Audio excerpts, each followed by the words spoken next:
everyone. This is your kick-ass career coach, Coach Mo, and I'm here with one of my favorite people on the planet, and she's also from one of my old hometowns, Pittsburgh, Pennsylvania.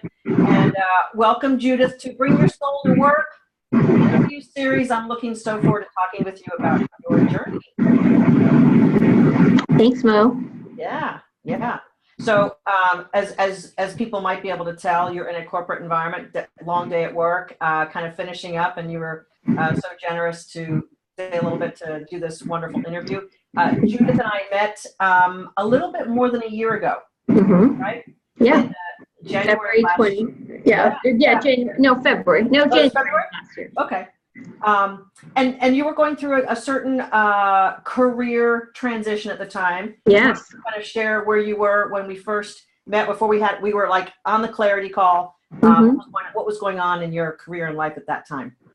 Well, at that time I was pretty burnt out. I'd been working as an IT project manager at a very demanding job, and I kind of walked off the job for a few days, and when I got back, they didn't say anything for a few days, and then they fired me. So I had booked a clarity call because I knew that my walkout was a bit of a wake-up call for myself. Yeah. But the day of my clarity call was actually the day I had been fired from a job. So it was a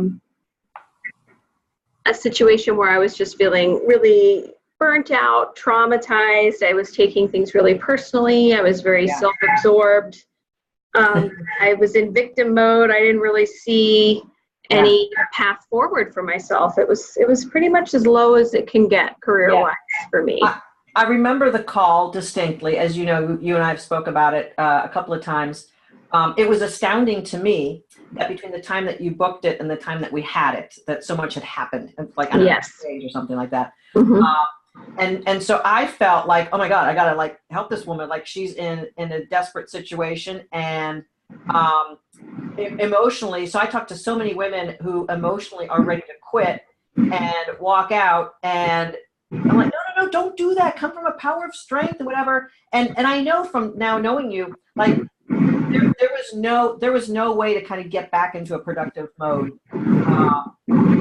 In this particular situation. So we had our clarity call, and you said, you know what, I need to get some work done on me, my career, and you joined my kick-ass workshop, and we started working together. What was the process like for you? What did you understand or know, or just kind of talk to me about what helped you along the way in the.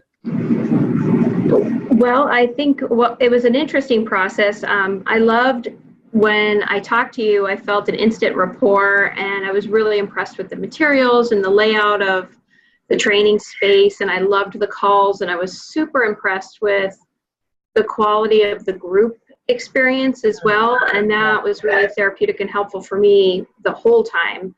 But what I came to notice was I was terrified to do the video part of it. So I went through all my homework, and then I think at some point there was a video we had to make where we talked about ourselves and we sold ourselves. And I was just unable to make this video, and it went on for a while, and I think it was really interesting to get on the phone with you and say, you know, for a few weeks in a row, I haven't finished my video. And then you would say, well, why not? Because you're blah, blah, blah, blah, blah. And you would come up with like these wonderful ways of describing my skills and talents that I hadn't thought of myself. And then I gradually got more into the habit of journaling and having gratitude every day and establishing some habits. And I really wasn't a habit type of a person. When you work in IT, every day is chaos. Everything is reaction mode. And to kind of take a breath and do that gratitude work, and to actually take time and think about, what am I good at? What do I have to offer? What's important? Made all the difference in the world. And it was a huge, huge breakthrough for me. And then because the group was so engaging, I was always in there. I was always posting stuff and getting likes and talking to people and finding out more about their situation.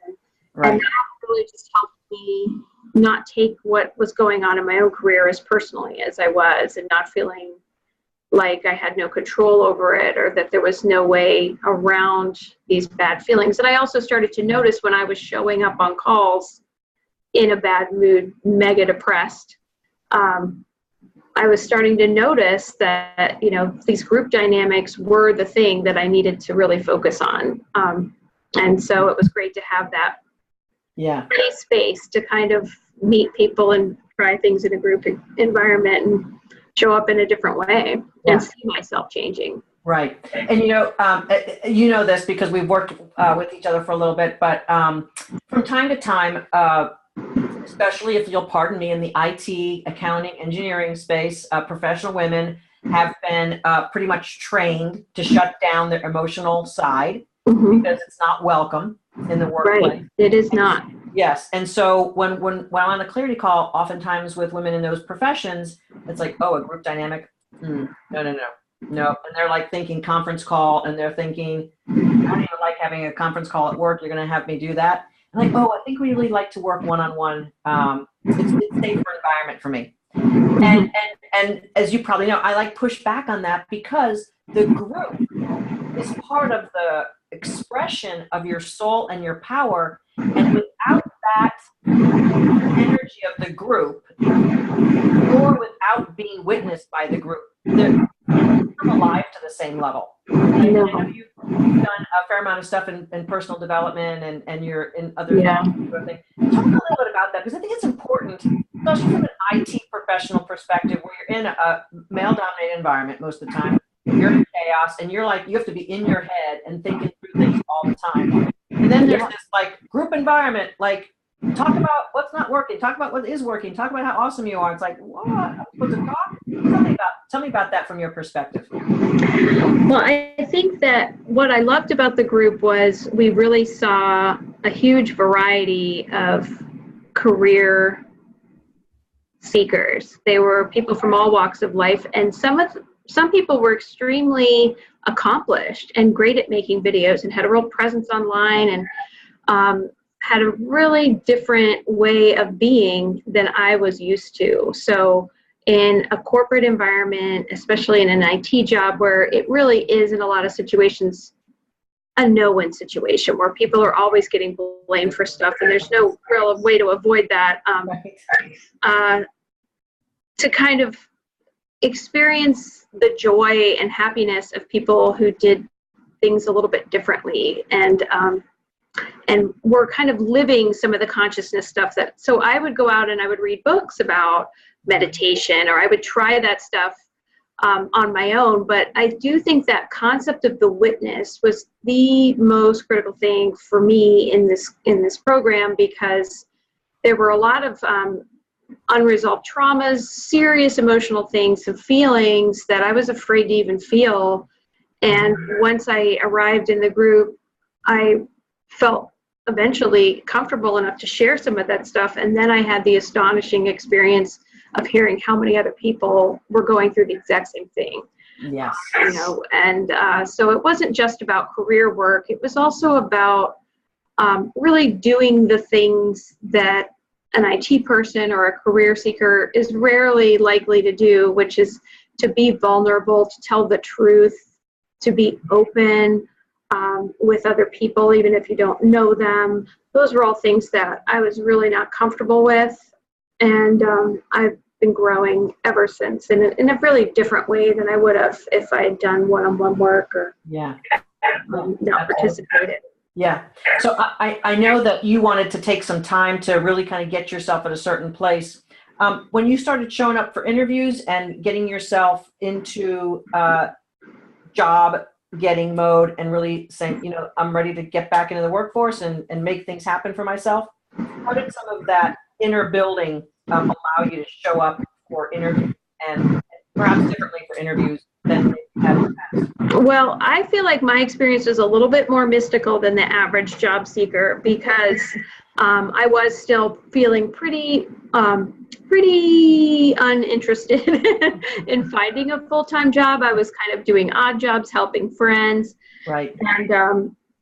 And I was working on the stuff that I had been avoiding working on, which was being open and vulnerable, having gratitude, journaling, being a positive person, encouraging other women in the group to try certain things, participating in home-based businesses and other things that people were doing. So I was really just showing up for my group. I wasn't really ready to look for work, but because what we talk about in the group sometimes is operating on a higher frequency, I think I was gradually kind of raising my own vibes. Yes. And one day the phone just rang and a great job just was offered to me. I didn't really have to, I interviewed for it, but I was literally hired within a week of that interview. I didn't apply for anything. I just got a phone call and it was a fantastic job, and I'm here today and I'm very happy.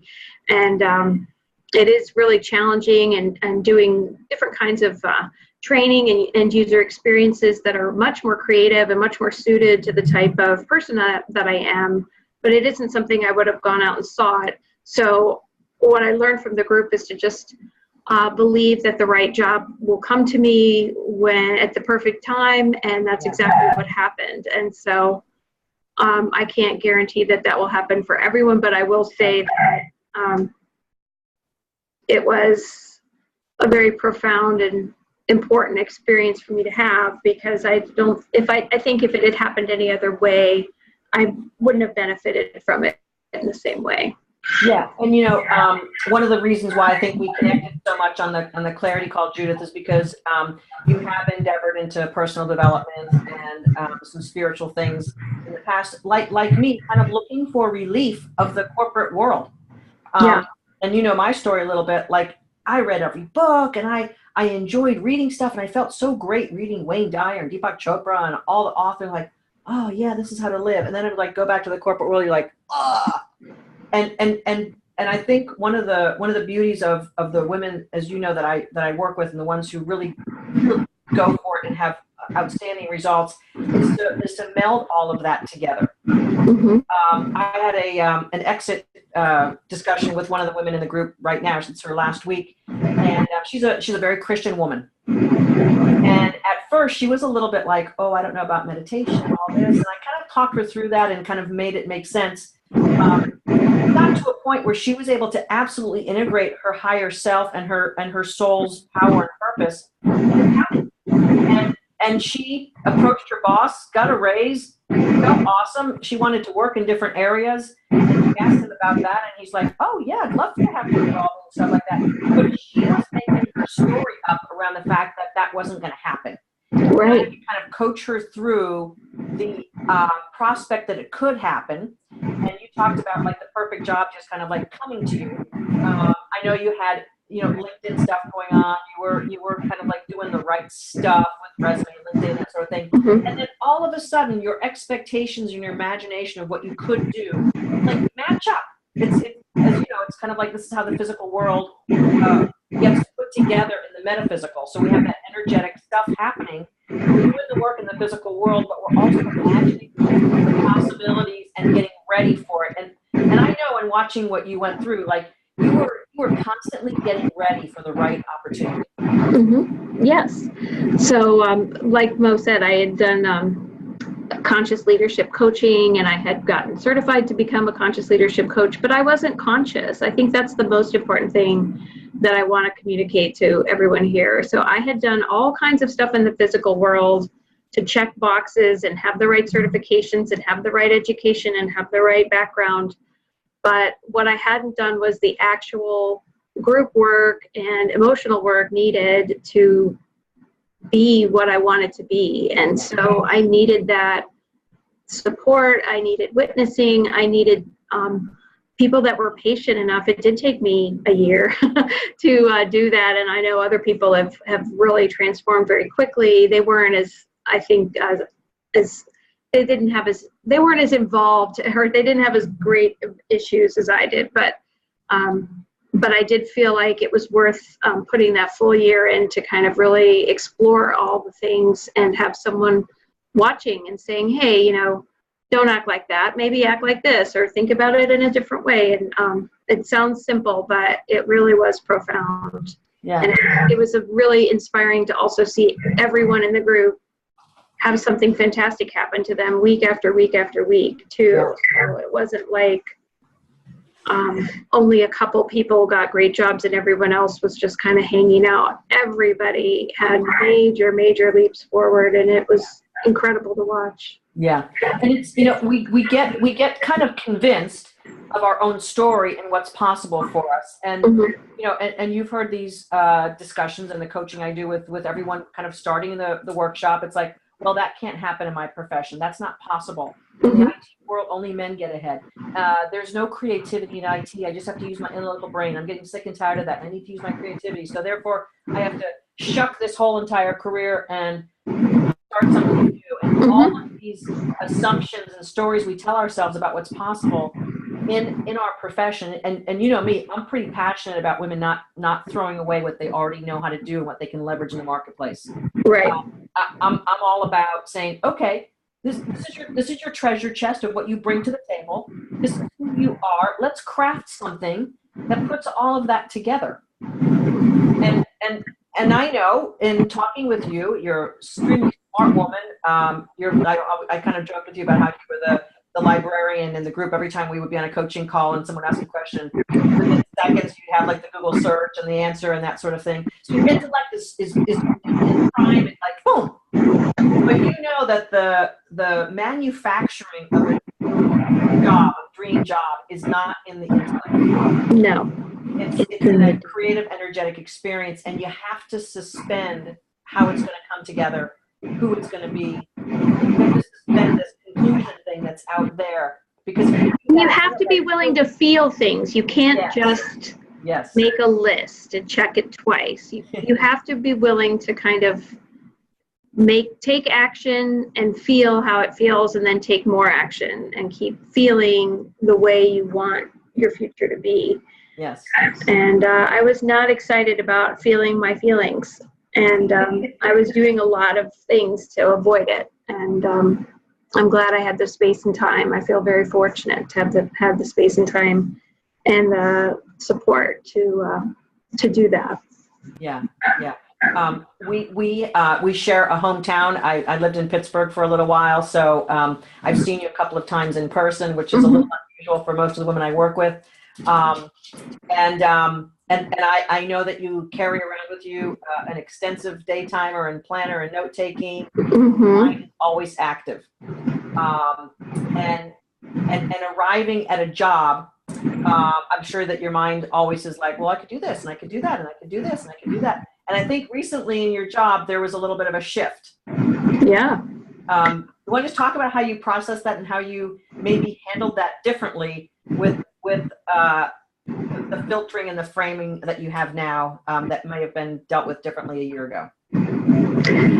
Yeah, so I think in my current job, I was coming in, and for whatever reason, I decided to just tell everybody as the world's greatest consultant how everything could be improved and different, instead of just showing up as me and trusting that everybody on the team was going to work together towards a great outcome, and there was going to be uncertainty about how things were going to go, but it was going to be okay.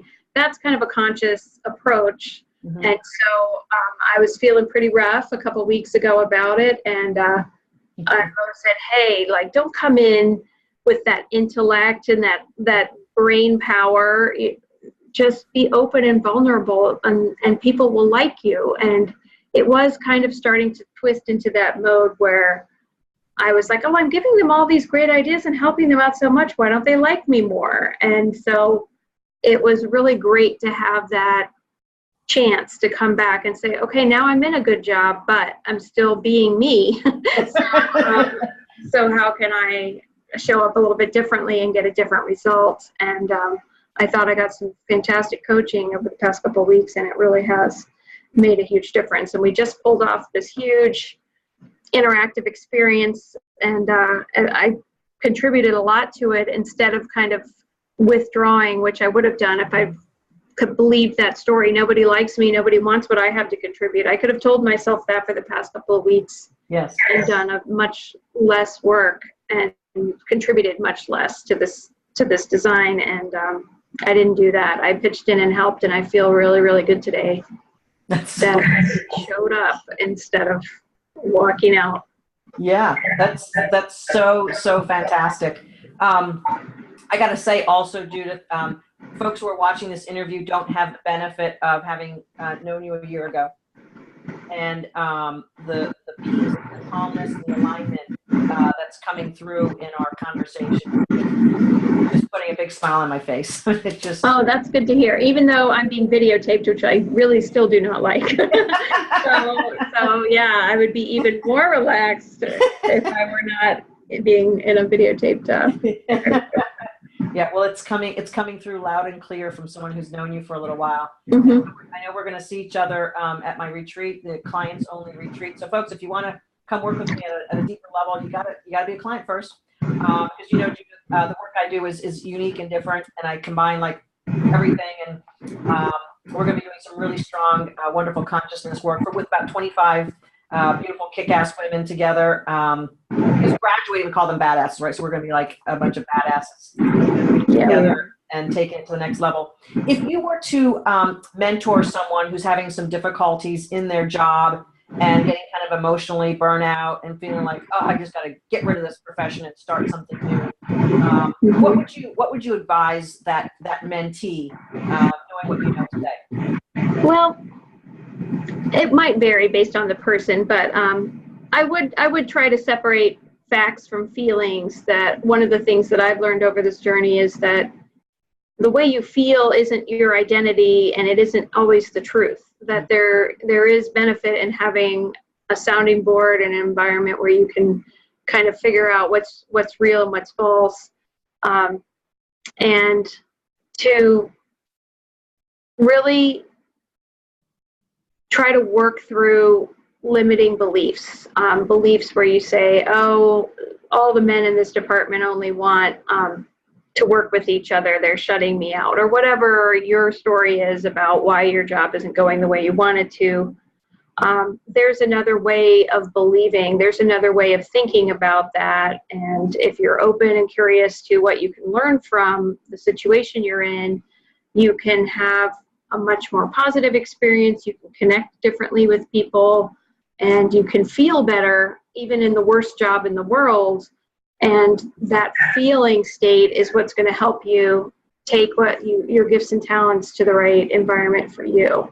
And I would also say that, anybody can pick up a book about habits and job searching and go to a support group, but there's something about the combination that Mo has put together of the written work, the calls, and then the way that everybody in the group just almost, I don't even know how we know that we need to engage and participate to the level that we do, but we all do, and we all know that. Yeah. It is unique. It is something very special. I have spent years trying all kinds of coaching and different books and tapes and seminars and getaways and workshops, and Mo is something else, definitely worth the time. Oh, thank you very much. I feel gratitude, Judith, not only for your journey, but also whenever I get the opportunity to kind of reflect on the work that women do in the workshop, and I hear your gratitude about it.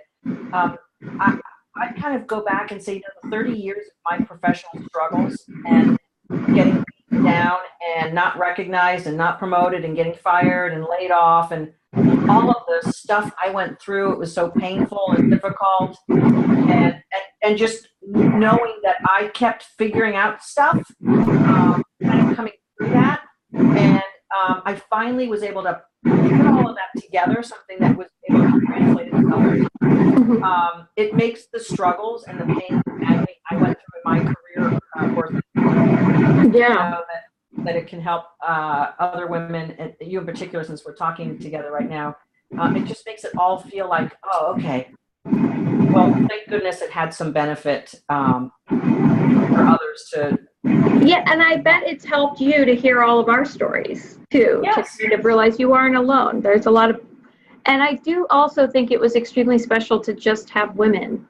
Yes. I don't normally gravitate to women. I don't work with a lot of women, and the ones I do, I don't care for usually. So this is a really special group of women, and it kind of restored my faith in how effectively women can support each other and help each other get to the next level, which Yeah. It wouldn't be my first choice sometimes to seek career counseling for more women, because it seems like, oh, we're all being held down and not getting where we want. But that's not really true. That belief is false. And, Yes. and this group really proves it.